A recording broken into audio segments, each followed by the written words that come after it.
dia itu pembokangan. Apa pembokangan? Untuk penawar sebagai penawar rindu, sebagai penawar rindu kepada kekasihnya. Jadi mereka sudah lama berpisah, tapi dia menunggu terus. Akhirnya dia melewati banyak kota, banyak daerah, dari Jawa Timur ke Jawa Barat. Sampai di Jawa Barat dengarnya di Jakarta, ke Jakarta. Sampai di Jakarta dengarnya di Lampung, ke Lampung. Sampai di Lampung dengarnya ada di Keramat, dia datang ke Keramat. Sampai di Keramat, ternyata kekasih hatinya sudah menikah. Itu lagunya kayak gitu. Jadi ya udahlah, walaupun kamu udah menikah, ketemu sebentar nggak apa-apa, gitu ya. Nah tapi Alkitabnya nggak gini ceritanya. Yang sama adalah Mazmur yang kita baca ini juga pujian. Makanya saudara-saudara kita di GKJ mereka nggak baca lagi Mazmur, mereka daraskan. Kemarin teman-teman lansia yang di Jakarta lihat di GKJ kalau Mazmur begini didaraskan. Itu mengapa saya ajak, walaupun agak canggung, karena kita nggak punya nada, saya membaca yang tercetak keluar, Bapak Ibu membaca yang tercetak ke dalam, karena begitu cara menyanyinya. Dia bersaut-sautan. Yang tercetak keluar biasanya laki-laki atau perempuan lalu disambung. Nah ceritanya tentang apa? Ceritanya tentang orang yang sedang rindu setengah mati. Pernah pacaran?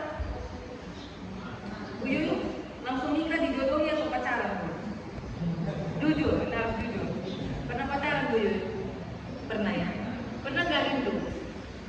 Pernah ya? Video call gak waktu rindu?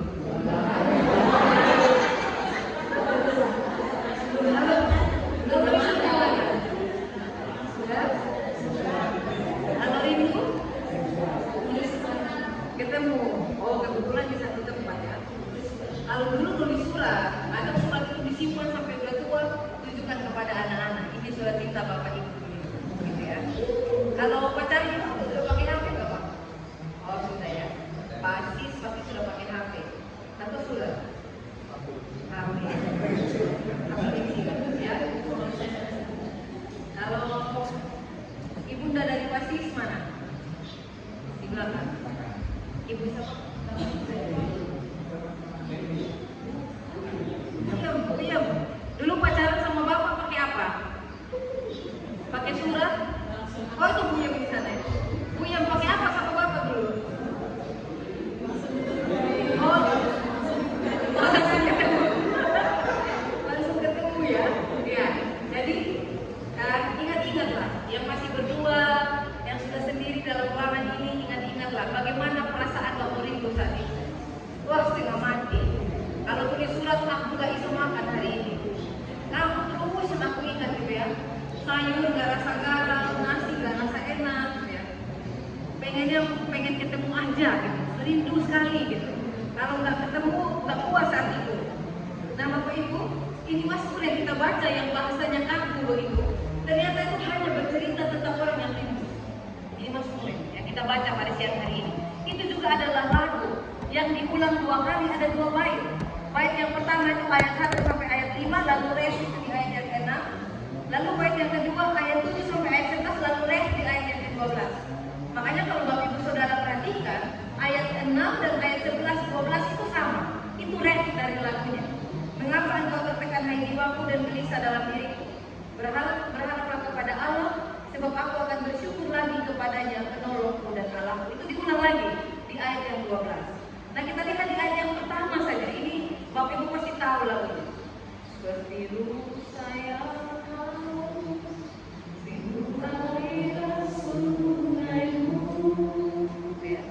Hatiku tak tahan menunggu, bagai tanah gersang, bagai tanah gersang, menanti datangnya hujan. Begitu pun jiwa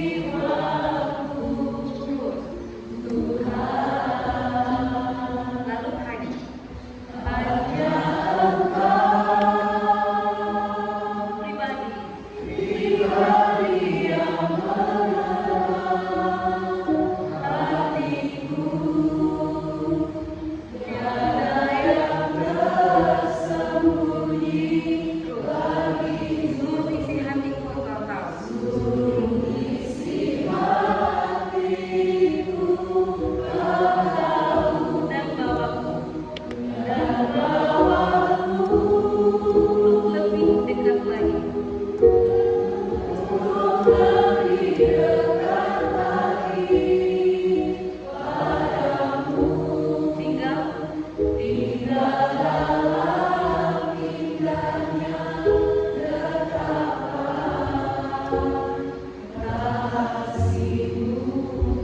Ya, Bapak Ibu sudah menyanyikan khotbah. Itu khotbah saya. Itu isi khotbahnya. Jadi seperti rusa yang haus rindu aliran sungaimu di ayat yang kedua tadi ya. Begitu pun jiwaku. Kalau kita sekarang yang lagi ikut gerakan membaca Alkitab, ada satu keturunan Israel yang itu tugasnya adalah melayani bait Allah. Itu orang Lewi. Nah ini Bani Korah, ini orang itu, keturunan itu. Bayangkan orang yang sejak lahirnya Tuhan tentukan untuk melayani bait Allah, mereka sedang berada jauh dari bait Allah. Mereka bilang biasanya kami ada di antara orang, kami buru-buru di antara kerumunan karena kami harus sampai dibuat untuk melayani. Sekarang kami dekat pun enggak. Memang secara historis ini, secara sejarah Bapak Ibu sulit sekali diketahui ini apa latar belakangnya. Ada dalam peristiwa apa Mazmur 42 ini? Apakah peristiwa Daud, apakah peristiwa Babel, betul-betul Bani Korah atau siapa? Tapi yang jelas ini bercerita tentang orang yang biasa datang ke rumah Tuhan, dan pada hari itu mereka tidak bisa datang. Kalau kita orang Kristen sekarang gampang di rumah aja lah Mbak Romi, aku gak suka kalau Mas Subi yang khotbah. Mas Subi sama aja kayak aku, ngapain kita Mas Subi? Gitu ya Pak. Aku di rumah aja dengan YouTube dari GKJ. Aku dulu orang Wonosobo. Aku mau dengar GKJ Wonosobo. Sekarang Bapak Ibu bisa ngomong begitu, karena Kristus sudah mati, tirai bait Allah sudah terbelah, semua orang sudah mulai masuk. Nah kalau saudara-saudara Muslim itu masih sama kayak ibadah zaman dulu. Ada batas suci, ada maha suci. Yang orang nggak boleh melewati sama sekali, bahkan sendal pun harus dilepas, dan ada batas yang orang nggak boleh masuk. Nah dulu orang Israel itu seperti itu cara ibadahnya sebelum ada Tuhan Yesus. Jadi yang di bait Allah itu nggak semua orang masuk. Yang masuk ke sana itu hanya imam, yang mungkin sekarang pendeta majelis. Sedangkan Bapak Ibu jemaat ini nggak bisa. Lalu kalau Bapak Ibu bilang kami ini berdosa, kami mau minta ampun sama Tuhan, ya sini ngomong sini dosanya, nanti kita sampaikan sama Tuhan. Ini Pak ada persembahan tadi, matur nuwun Bapak yang bawa persembahan di awal ya. Terima kasih, nanti didoakan. Ini persembahan hasil saya Bu Pendeta. Oh iya Pak, sini Pak, nanti saya bawa sama Tuhan. Bapak Ibu tidak bisa kayak sekarang orang bawa kantong terus isi-isi uang. Apalagi orang sekarang itu kalau bawa persembahan itu gini. Nah, wah itu nggak bisa diterima. Orang bawa ke sini aja nggak bisa, apalagi persembahannya dipukul-pukul kayak gini. Itu nggak bisa, nggak masuk jadi persembahan itu. Apalagi pas kantongnya lewat isi kayak gitu, lempar, lalu nggak masuk. Karena dulu orang mau bawa persembahan tuh jauh di sana. Mana korban mau sini, nggak tuli, nggak buta, oke, masuk. Korban itu boleh masuk tapi dibawa oleh orang. Nah sekarang Bapak Ibu, orang yang bertugas di sini, ini malah nggak ada di bait Allah. Jadi gimana stresnya itu secara mental, secara emosional, secara spiritual. Aku biasanya ada di bait Tuhan. Aku biasanya berhadapan langsung dengan yang sang suci itu. Nah sekarang kok aku yang nggak bisa pergi ke bait Allah. Jadi dia tuh rindu setengah mati. Dia sama kayak orang keramat kalau udah sakit nggak ke gereja seminggu. Apa om minta karang, apa sakit di rumah. Wah rindu minta ampun sampai kadang-kadang PA di rumahku aja lah, di gonku aja lah, gonku. Aku udah rindu sama kalian semua. Pengen ketemu saudara-saudara PA di tempatku aja ya. Aku baru habis sakit. Kadang-kadang gitu ya. Yang baru habis sakit itu minta PA. Bukan hanya supaya didoakan, tapi karena rindu kepada teman-teman. Nah ini kerinduan yang dirasakan oleh pemazmur. Merindukan Tuhan seperti rusa yang merindukan sungai. Coba kayak sekarang, kalau rindu Tuhan tinggal lipat tangan, tutup mata, berdoa enak. Dulu gak bisa. Doanya harus ada perantara. Jadi gak enak. Ketika gak bisa ke bait Allah, ya gak bisa berdoa. Ketika gak bisa ke bait Allah, ya gak bisa dengar firman. Ketika gak bisa ke bait Allah, ya gak bisa bawa persembahan. Stres banget kalau gak bisa ke bait Allah. Jadi betapa stres orang-orang yang sakit kusta sudah disuruh keluar karena najis, gak bisa datang bait Allah. Mereka dijauhkan, dipisahkan dari Allah. Seperti orang yang bercerai, lalu anaknya dipisahkan dari ibu. Wah menyedihkan sekali, padahal anak itu masih kecil. Itu konteks orang-orang yang mengikuti Tuhan pada waktu itu. Berbeda dengan kita sekarang. Jadi sekarang kita karena sudah mudah datang gereja, sudah bisa berdoa sendiri, malah kebablasan. bangun gereja besar-besar kayak gini sepi. Kursi nggak penuh gereja ini, padahal banyaknya kursi ini nggak banyak ya. Tapi kalau nggak ada Tanjung Karang ini sedikit. Memang sedikit jemaatnya. Memang sedikit jemaatnya itu memang karena nggak datang. Yo jujur. Emang sedikit jemaatnya itu karena nggak datang. Ya? Karena nggak datang separuh ya separuhnya memang sedikit. Kita diberi kemudahan ya, mau berdoa nggak perlu tunggu orang, mau dengar rindu sama Tuhan, baca aja, mau bawa persembahan tadi langsung antar ke belakang, kita dipermudah. Tapi kadang kebablasan, saking mudahnya kebablasan, malah nggak mau ke gereja. Gampang ah, aku pengen ke gereja masih ada minggu depan. Ternyata hari Seninnya dipanggil Tuhan, nggak jadi. Hati-hati gitu ya, semua kita nggak pakai usia. Enggak juga, oh karena aku sehat nggak mungkin, oh enggak. Mati itu bermasalah ya, enggak. Masalahnya kalau nggak ada persiapan. Masalahnya begitu Tuhan datang, kita itu kayak orang yang punya minyak tapi nggak ada, punya pelita tapi nggak ada minyak, itu masalahnya. Nek mati, oh senang aku pulang ke rumah bapak, nggak sakit-sakit lagi, nggak usah nyangkul, nggak pikir makan, nggak usah cari jodoh. Karena orang Kristen nggak ada 7 bidadari ya. Sebab di surga tidak ada kawin dan mengawinkan, jangan salah sangka. Kalau sampai nanti pas meninggal ketemu 7 bidadari, itu salah alamat. Itu pasti salah alamat gitu ya. Jadi jangan. Nah itu Bapak Ibu dan Saudara yang dikasihi Tuhan ya. Jadi lihatlah pergumulan orang pada waktu itu, betapa mereka rindu sekali sama Tuhan. Jadi kalau kita hari ini, kita yang sudah muda datang kepada Tuhan, jangan malas. Ya, jangan tunggu ada pendeta. Coba tanya orang-orang yang masih hidup saat ini yang mereka pelaku sejarah. Mereka jalan pergi dari Pak Pujosuito melewati rawa-rawa, jalan kaki Bapak Ibu. Tapi sebelum Pak Pendeta itu ke sini sudah ada jemaat yang ditinggalkan oleh yang sekarang masih Pak Subi belum mau bergabung gitu ya, dekat-dekat sini gitu ya. Dulu sudah datang melayani di sini, kemudian gereja ini ditinggalkan, kemudian disambung oleh pendeta almarhum Pendeta Pujosuito, bapaknya Pak Romo. Ini anaknya Pendeta Pujosuito, ibu itu mantunya. Ini putrinya, Ibu Dokter ini juga anaknya, cucunya Pak Pendeta. Yang dulu Bapak Ibu jalan kaki pergi ke Tanjung Karang, ketemu, dan beliau bilang siap, saya akan menyambut jemaat itu. Lalu jadilah kita sekarang satu rumah bersama dengan GKSB Tanjung Karang. Nah artinya sebelum Pak Pujo ke sini, Bapak Ibu sudah terbentuk, sudah bisa berdoa sendiri. Tapi memang yang namanya perjamuan baptis butuh pendeta. Tapi kalau bicara hubungan pribadi itu kan pendeta nomor 2. Hubungan pribadi itu kan kita sama Tuhan. Kalau ada pendeta bilang dalam nama Yesus, setannya tetap tinggal. Lalu kita tetap tahan tangannya, kita nggak percaya. Dan Alkitab mengatakan terjadilah padamu seperti yang kau percaya. Kita berdoa minta kesembuhan, nggak percaya ya nggak sembuh. Tapi ya kadang-kadang sakit juga itu cara Tuhan mengasihi kita gitu ya. Tapi poinnya adalah Bapak Ibu tanpa pendeta pun Bapak Ibu bisa berdoa. Jadi persekutuan ini jangan kalau pendeta Romi, kalau Tanjung Karang nggak datang malas ke gereja langsung perjamuan itu jangan. Itu kebablasan. Ini luar biasa Tuhan buat gereja Keramat ini dari 5 kelompok yang ada di Tanjung Karang ini yang gerejanya bangunannya termegah, terbaik gitu ya, terbagus. Senang kami dari Tanjung Karang senang ya Bu ya, senang banget lihat gereja ini. Ini menunjukkan kesatuan hati Bapak Ibu. Nah kalau nggak ada kesatuan hati, Pak Sis maunya jendela yang ini miring begini, Mas Subi maunya miring begini ya. Jadi kita datang ini kayak taman kanak-kanak ya, ada berapa bentuk jendelanya. Tapi karena bersatu hati, walaupun ada 1, 2, ada 2 bentuk, tapi bisa ditata secara indah. Itu dipertahankan. Bersyukur. Bahkan dulu orang mau datang di rumah Tuhan saja susah, sampai pemasmur buat lagu yang kita nyanyikan tadi, hanya yang kau pribadi yang mengenalku. Sekarang kita nggak susah, malah rumah Tuhan kita bangun, tapi nggak main-main.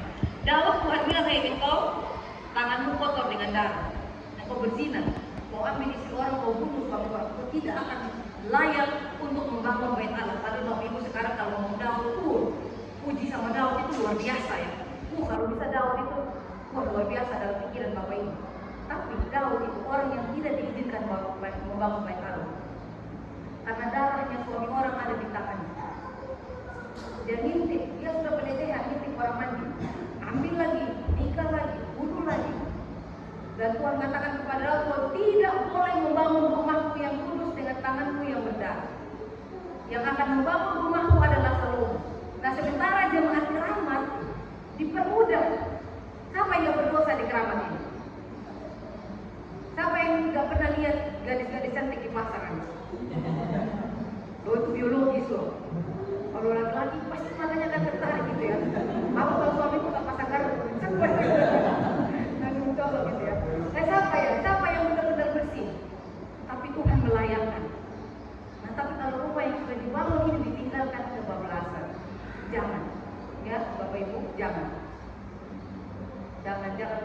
sesuatu yang sudah Tuhan.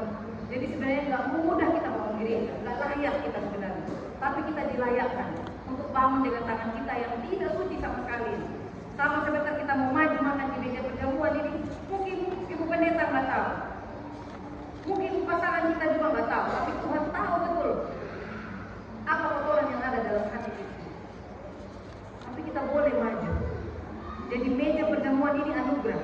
Makanya sebentar boleh kita mengaku dosa sambil kita pegang anggur, dosa dari kiri kanan, sambil kita pegang roti, sambil kita mengaku dosa. Tapi juga sambil bersyukur, kenapa? Tuhan, terima kasih.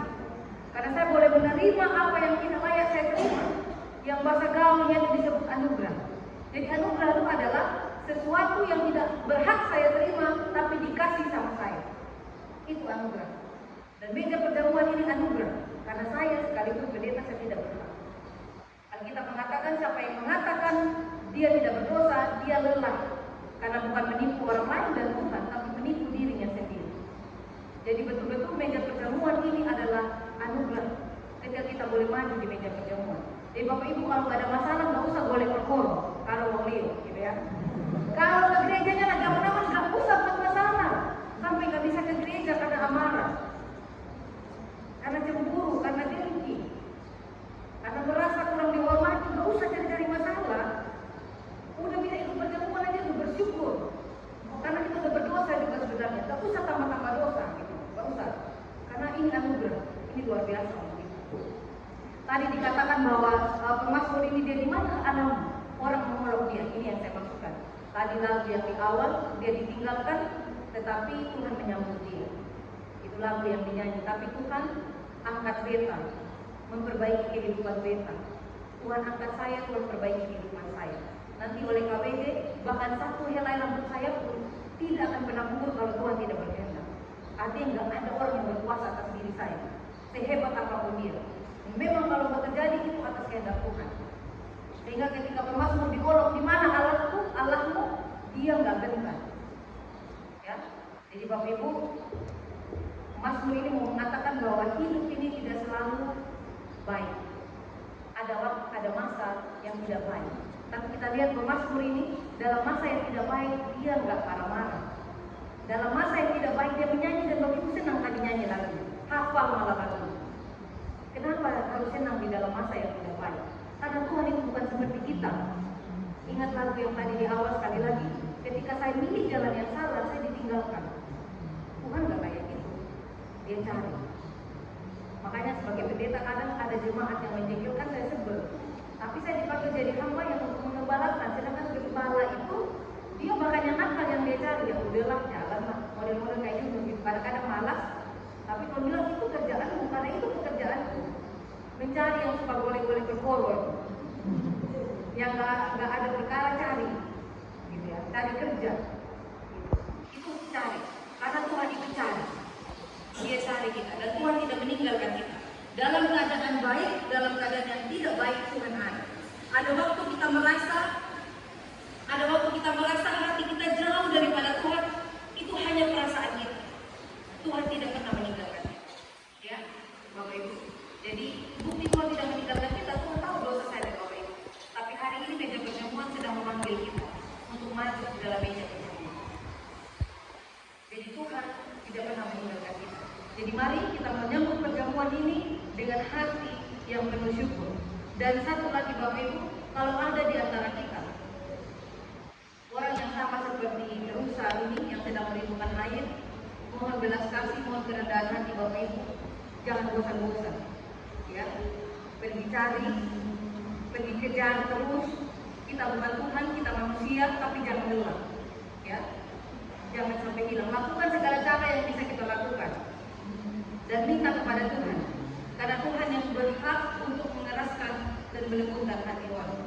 Sudah terjadi di Tanjung Karang, beberapa akhirnya kembali. Mereka hanya kadang-kadang perlu waktu untuk merenungkan dirinya. Lalu setelah itu mereka akan kembali dengan sukacita. Kadang-kadang pendeta ke kafe yuk, ayo gitu. Padahal setahu saya beberapa waktu tahun yang lalu mereka tidak ke gereja, gitu ya. Jadi dalam kondisi apapun Tuhan ada di sana, jangan sampai kita mengambil bagian menjadi orang-orang yang mengolok orang-orang itu. Kita jadi salah lagi. Karena kalau salah dia kita nggak berhak untuk menghakimi, karena kita bisa jadi salah. Sebab Alkitab mencatat di ayat yang ke-11, di mana Allahmu itu ungkapan olok-olok. Dan itu salah di hadapan Tuhan. Memang gak mudah menjadi hamba Tuhan. Benar ataupun salah, tetap kita yang harus rendah hati. Gak boleh kita yang meninggikan hati. Dan itu panggilan kita, itu salib yang harus kita pikul. Selamat untuk maju dalam meja perjamuan. Jangan kebablasan menyanyiakan kemudahan kita untuk berjumpa dengan Tuhan, tapi pakai itu secara maksimal. Datang kepada Tuhan, jangan bolos ke gereja selama kita yang tidak sakit betul-betul. Amin Bapak Ibu. Ya, amin buat firman Tuhan saat teduh.